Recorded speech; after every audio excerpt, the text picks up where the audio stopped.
The Business Owners Podcast is brought to you by Business, Business, Business and Enever Group with your hosts, Linda Reed Enever and Clive Enever. In each episode, we talk to other business owners about their experiences, challenges and successes. We'll also share tips and advice on how to grow your business and achieve your goals. If you're a business owner or you're thinking about starting a business, then the Business Owners Podcast is for you. Welcome to the Business Owners Podcast. My name is Clive Enever and I am your host. I am a business strategist and I help people discover clarity to engage more effectively with more of their ideal client more often. Today I'm having a conversation with Elise Balsillie, founder of Thryv, about building business resilience and growth through smarter technology. Hello and welcome, Elise. Hi, Clive. Great to be here. It's a pleasure to have you. Surprisingly enough, I don't know that we've had a lot of ladies on the podcast who talk about resilience and growth, particularly in the one sentence. How on earth did you get involved in that? I think I've had a sort of a passion for small business that spans quite some times. And I think through the evolution of technology and the evolution of change, there has to be a level of resilience that you have, both in how you run and operate a business, but also being able to break barriers and grow your skill set, grow the capability of the customers that you're serving. So I think both are incredibly important. They absolutely are, particularly in business. And building resilience, of course, is something that confronts most people and apparently is confronting the education department at the moment in some huge way. And lots of people are finding it difficult to discover resilience. What did you use as a particular thing to build your resilience? You being a lady, you started, how long ago did you start in this business? I have started 21 years ago in this organisation. If I remember rightly, 21 years ago, there were not a lot of ladies who could say that they were in a position of authority. No, that's correct. I think 21 years ago, I started in this organisation, and I think one of the unique things about our business is we serve tens of thousands of small businesses across Australia. And I think there's something unique about supporting small businesses. When you go out on the road and meet with a small business customer, they're a mum and dad. They're down at the local football club. You can see them sprawled out on the dining room table doing their admin and paperwork. And as those businesses grow and develop, you get to see them move into a factory and hire their first employee, and you feel like you're part of the success story of that organisation. You amplify that by the kind of thousands of customers that we do business with, and there's definitely something contagious about it. So I almost feel sort of indebted to the clients that we do business with. And I think that feeling has never really shifted since I started in the organisation 21 years ago. And I think that level of contagiousness of supporting small businesses really caused me to dream big. And I think winding back the clock 20 years ago, I remember sitting with one of my girlfriends, maybe having a glass of wine and letting her know that one day I was going to be the CEO of the company. And what was a big, bold, audacious claim at that point in time ended up eventuating to the point that I now head up the operations across Australia and New Zealand for Thryv. Well done. And in doing that, you probably had to suggest that you were brave enough to actually do it and had the ability to do it. And there might have been somebody else in the organisation thought that you weren't quite right. Would that be fair? I was going to say that would be fair, I think. And I'm going to say it wasn't necessarily in part in previous roles, but there was a level of confidence that over my career in this business that I got. Now, part of that confidence comes from knowing a business inside and out. So when you know your subject matter, you're a lot better, and it does give you confidence to go into bat and put an idea forward. But I passionately love this company like it's my own company. I spend money like I'm investing my own money. Now, one of the byproducts of that is when something goes wrong or isn't quite right, I have an indebted will to be able to stand up and either help and support people to fix a problem or identify a problem and call it out to those above me. So I've worked incredibly hard to be able to support the organisation in the background. And I think there's a level of curiosity that I have that I think knowledge is power when you kind of work in an organisation. And I've worked and spanned many roles, not necessarily being promoted, but picking up skills and capability, whether it be working in more customer facing roles from a sort of a revenue and a sales perspective, from working in operations functions to working in IT and going back to school and studying project management, but doing lots of things to help me really deeply understand the organization that I sit in. And would it be also fair to say that your curiosity plus knowledge of the underlying foundations of the business is what has provided you with that resilience? Absolutely. I think I am always curious. So if anyone's saying they're putting a project team together or they need some volunteers to do something or they've designed a new product and they want somebody to break it, I am absolutely the person that's putting up my hand. But I think the other important thing is you need to stay connected to your customers. I love hanging out with the guys in our customer service team. I get out, we call it a healthy halfer. We get out and strap on our sneakers and pound the pavement and go for a walk and chat about all of the problems that our clients are having within their businesses and how we can help them. But I think staying very connected to your customers and understanding the pitfalls and problems that they're working through in their organizations, but also the really exciting opportunities that they're facing too. Yes, very important. But we leapt straight into business, and I've got to take advantage of this opportunity to find out who the devil is Elise. So, is it coffee, tea, or something else? I'm going to say it depends on what time of the day it is. So it is absolutely coffee. So I start my day with a coffee every day. I am maybe a little grumpy if I don't get my morning coffee. So it's definitely the piece that sets the tone for the day. But maybe if it was the other end of the day, it might be a nice glass of wine with my dinner. Well, that sounds like a fine idea. So, Elise, are you an early bird or a night owl, or do you do a little bit of both? I think it depends on the activity. So I am definitely a morning person when it comes to work. So I do my best business in the morning, which is very helpful because we're owned by an American company. So there is the odd early morning meeting. However, I don't mind being a night owl, but I don't know that I necessarily do my best work in the evening. So from a work perspective, it's definitely the morning, but I do love sitting up, watching a good documentary or a good show on television in the evening and just relaxing. Very good. What book are you currently reading, and why can't you put it down? So I have just repicked up a book called How to Win Friends and Influence People. So it Mhm. was given to me by one of our employees that was up in Queensland for Christmas the year before last. So I did a big clean out of my office space over the weekend and found that one and picked it back up and popped it on the side table. What's your favourite part in that book?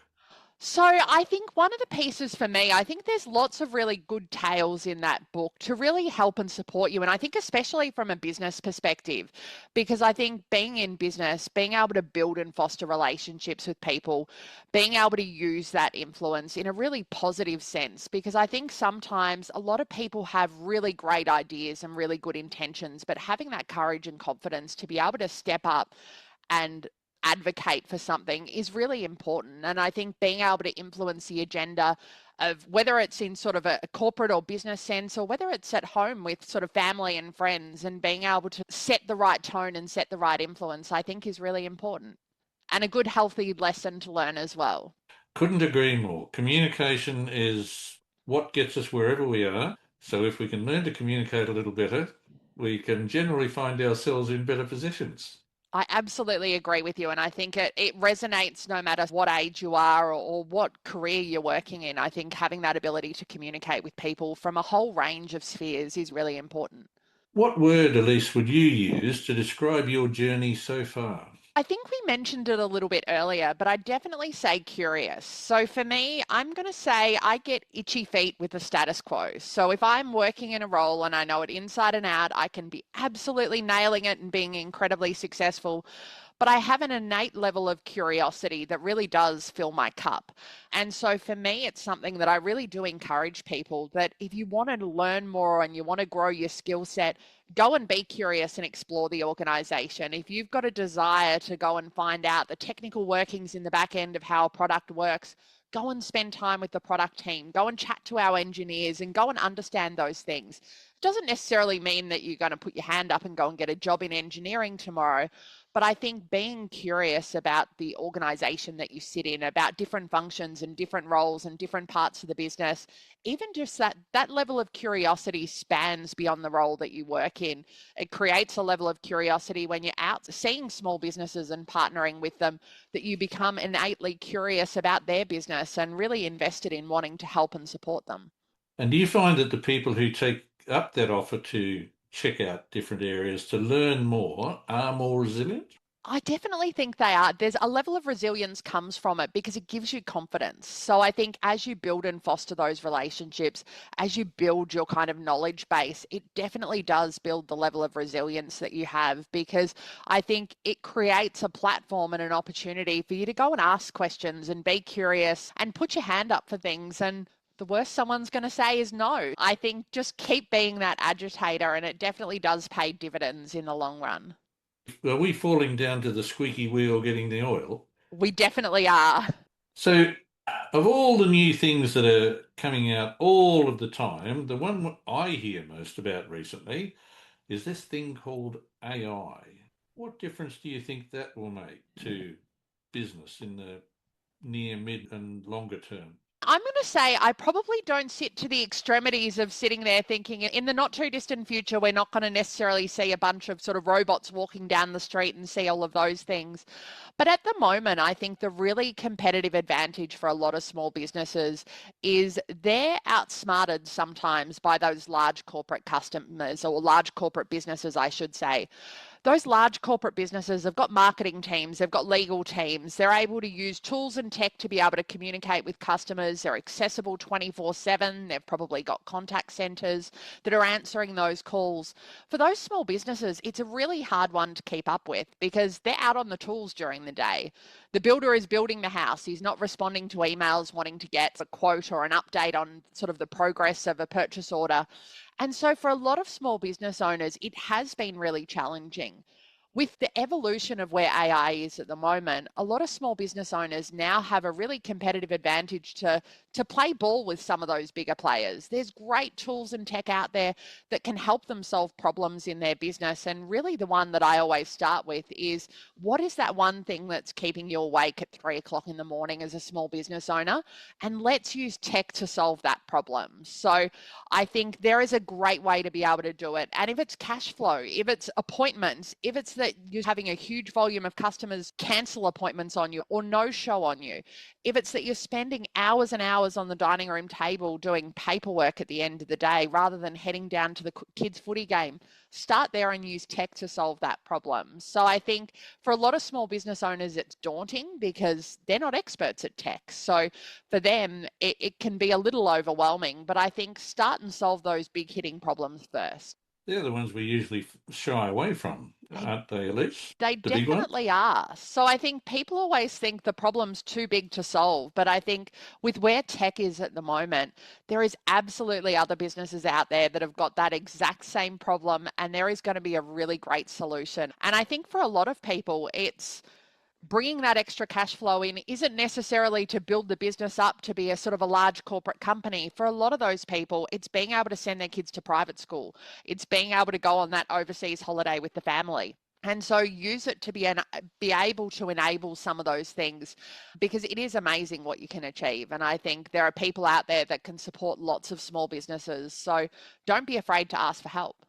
That's one thing that we're not good at, isn't it?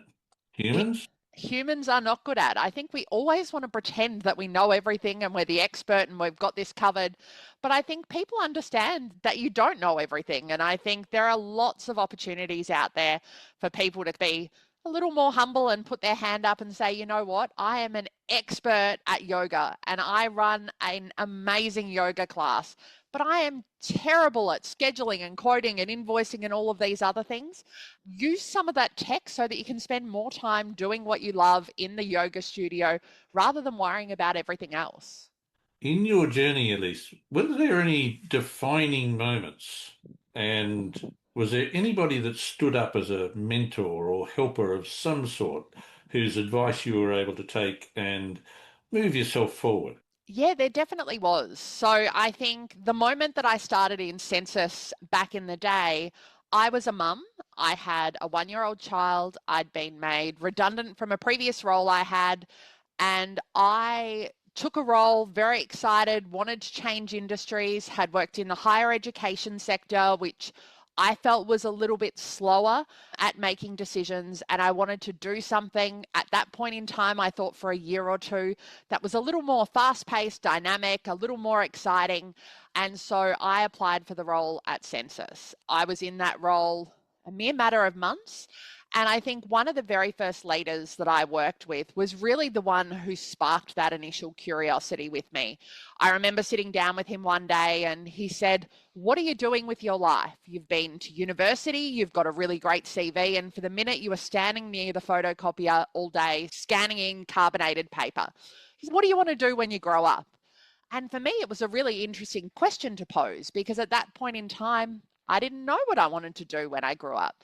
And so he made me go and be that curious person. He got me to go and work in the marketing department for the day. He got me to go and spend some time with our team in legal, but he got me to go out on the road with one of our clients. And I think that for me was a really defining moment where I had an opportunity to go out on the road with one of our sales reps, to go out and visit a bunch of customers that he had. And that love for helping small businesses was contagious. So I was then very excited when I got home that night and I thought, I know what I'm going to be when I grow up. I'm going to be an account manager out on the road. And little did I know at that point in time, there was a career pathway before they would give you a set of car keys and send you out on the road. And that was to give me a headset and send me off into the contact center and get me to talk to hundreds of customers every single day and learn my craft inside and out before I got the car keys and headed out on the road. But I think getting somebody to spark that curiosity, I think it's easy to become complacent and to be good at what you do. And I think for me, that was a really defining moment where someone said, go and be curious and figure out what you want to do. And I think that curiosity then sparked something that was contagious because I think I'm curious now in all that I do. So maybe annoyingly sometimes because I am getting under the cover of things that I probably shouldn't do. But for me, it really is helpful. They do say that curiosity killed the cat, but at the same time, if the cat didn't ask, the cat Yeah. wouldn't find. And just for the sake of clarity, Census morphed into Thryv, yes? It definitely did. So it was Census back in 2004 when I started, and we were acquired by Thryv back in 2021. So a US NASDAQ listed company. Very good. With those defining moments that you recognised within your own journey, has that made it easier for you now to see other people and see the potential within them? It definitely has. I think there's almost a mantra within me that almost says that I've got to pay it forward because there was a lot of really gracious people along the way that believed in me. They believed in that curious person that kept turning up, that kept knocking on their door, that kept asking them 1,000,001 questions. And I almost think I need to have that same service moving forward. So whether it's offering sort of internships and giving people an opportunity to go and do a trial for a couple of months in another department, whether it's giving people the time of day when they ask for my space and my time. And I think it's just made me really conscious about things like running an emerging leaders program and making sure that as we're recruiting leaders within the organization, that we're always looking internally and looking at developing our own people first before we necessarily open the doors and start to look at those external markets. Yes, I've noticed in my journey that most of the time the clever people are within your own organisation. They definitely are. And I think sometimes you may need to go looking for them, but it's amazing when you do go and explore across your organization. The baseline of talent that you have there is exceptional. Very good. And if you were a young mum of 21 years ago, thereabouts, as you mentioned, you probably have a family and that family has grown right through here.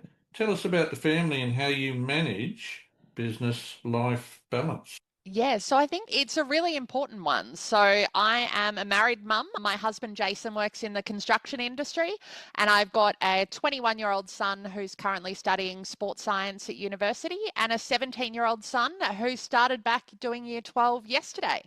And so life has always been very busy in this house. The boys play lots of sport, are incredibly active.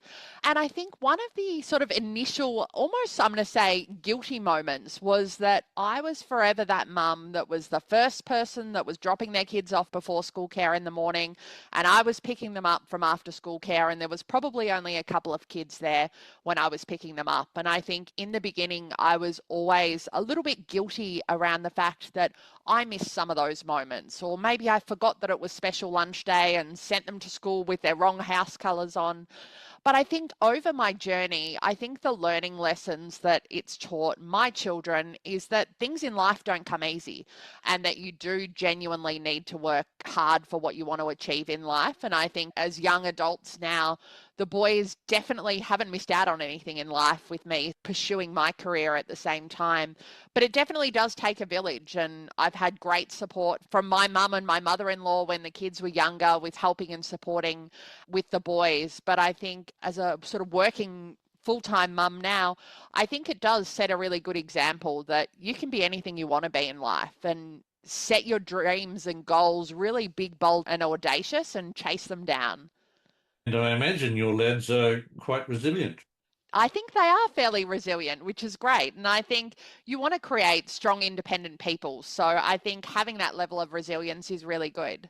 But finding that balance is also important. And for me, there's things that I really value. I love getting out on the weekend and watching the boys play football. And there's things that I really value in my life that are almost my non-negotiables that I want to be able to make sure that I can still do. Now, Elise, you've managed to see hundreds of, perhaps thousands of business people up close, given your roles through the years. And some of those people weren't resilient, some of those people were resilient. What advice would you give to a person entering small business now about how they can improve their level of resilience? So I think opening a small business is a big challenge. We all know that there's quite a number of small businesses that don't necessarily survive that first year or two. So I would say definitely go out there when you're starting out in business and make sure to start with you're doing something that you passionately love, because you're going to put a lot of blood, sweat and tears into that business to start with.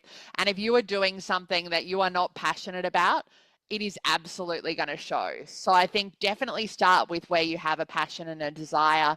But I think having that level of curiosity spans into being a business owner.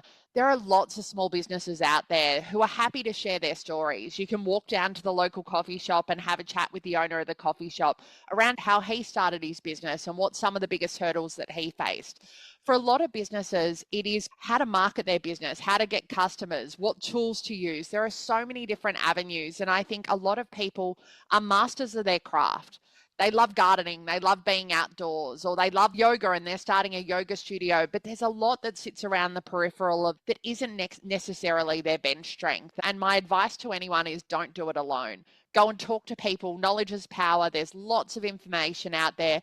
It doesn't necessarily have to be that you go and pay for a subscription or pay to be a client of another business, but go and be curious and understand from a small business perspective how other small businesses have gone about it, because I think that level of planning is really going to help you in the long run, and it is going to help you be more resilient, because when you hit those moments where you come into the hairdressing studio and there's nobody booked in tomorrow, you're going to have that light bulb moment and think, actually, I remember when I was talking to the guy down at the coffee shop and his catering orders dried up. Here's some of the tips that he gave me. And I think having those ability to be able to reflect back on what other businesses have done is really important. And I think there are lots of brands out there and businesses out there that can help and support a small business, but it's a bit of a minefield for a lot of them to navigate it.